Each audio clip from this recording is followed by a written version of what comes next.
As you know my story, I met someone when I was 25 years old. His name was Earl Schoaf, who dropped into my life at an extraordinary time. So key phrase, timing has a lot to do with it, and who knows part of the mystery of time, the timing. Part of the timing one I just had that experience that I've shared in other seminars when the Girl Scout knocked on my door. And I walked to the door, and she gave me the big pitch on the Girl Scout cookies, best organization in the world for girls. Got several flavors, time to buy the cookies, only $2. And with a big smile, she very politely asked me to buy. No problem, I wanted to buy.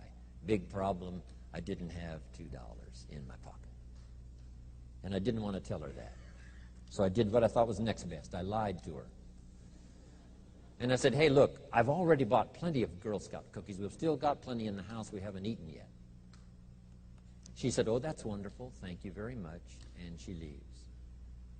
When she leaves, I say to myself, I don't want to live like this anymore. I mean, how low can you get lying to a Girl Scout? I mean, that's low down. I told myself that day, this will never happen to me again. One of those experiences. It's called like life-changing.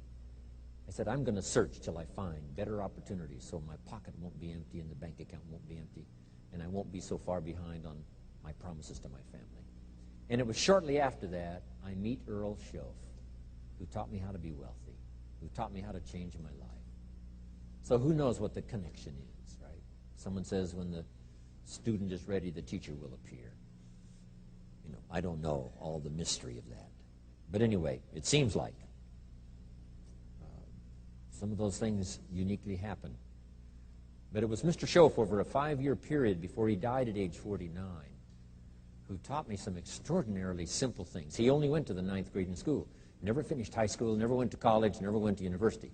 So he put his ideas and his experiences in very simple language, which I think for me, you know, a kid from the farms of Idaho, that simplicity was so important.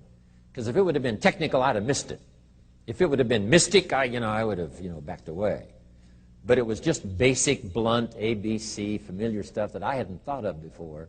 And he did start to remind me, and those ideas changed my life. Mr. Schoaf was the one when I said, this is all they pay. He said, you've been working 6 years, Mr. Rohn, how come you're not doing better? And I said, this is all the company pays. He says, well, that's not true. I said, no, this is my paycheck. This is all the company pays. He said, no, this is all the company pays you. I thought, that's a new way to look at it, right? He said, doesn't the company pay 2, 3, 4, 5 times this amount to other people? I said, well, yes. He said, well, then this is not all the company pays. It's all they pay you. And if you qualified, wouldn't your income grow 2, 3, 4, 5 times? I said, I suppose. So he said, we don't have to work on the company. We have to work on you. See, that was the beginning of what he called the phrase personal development. I told him things cost too much. He said, no, you can't afford them. I thought, well, that's a new concept. I hadn't thought about that. We put some of the valuable things on the high shelf, so you can't get to them until you qualify. If you want the things on the higher shelf, you've got to stand on the books you read. Every book you read, you get to stand a little higher so you can get the things on the higher shelf. See, I learned those concepts. It was so incredible.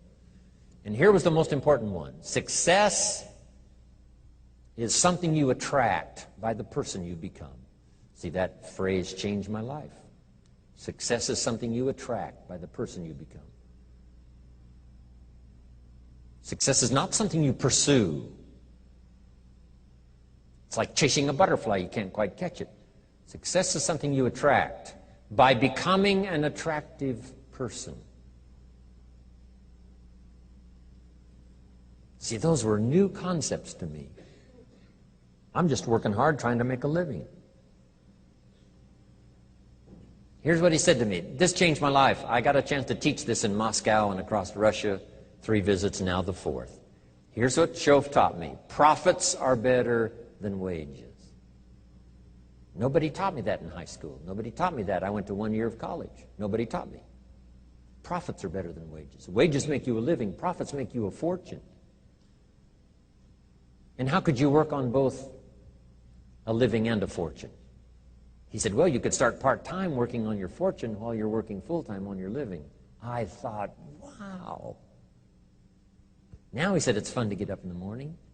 Not just getting up, go to work to pay the rent, but to get up to go to work to make a fortune. First, to make a living for my family. Second, to make a fortune. And he taught me how to make both a living and a fortune. Guess what I did? I learned how to make both a living and a fortune. And I found out anybody could do it once they get the information. And at age 25, I started receiving this extraordinary information. Here's what he said: your income is directly related to your philosophy, not to the economy. I thought, no one ever told me that. I kept hoping the economy would change. He said, no, your philosophy has to change. I assured him that I had my fingers crossed. He said, that won't help. Then what could I do to change my income and multiply it by 2, by 3, by 5, by 10, and then multiply it by 10 again? What could I do? And he started giving me the disciplines and the process of learning the skills to change my life. This was an extraordinary man. Those were extraordinary times for me, life-changing in every manner that you can imagine, but very simple ABC concepts. Here's what I learned: not to search for the exotic until you've discovered the basic. And those basic philosophies that he shared with me during that time were life-changing, and he called it personal development.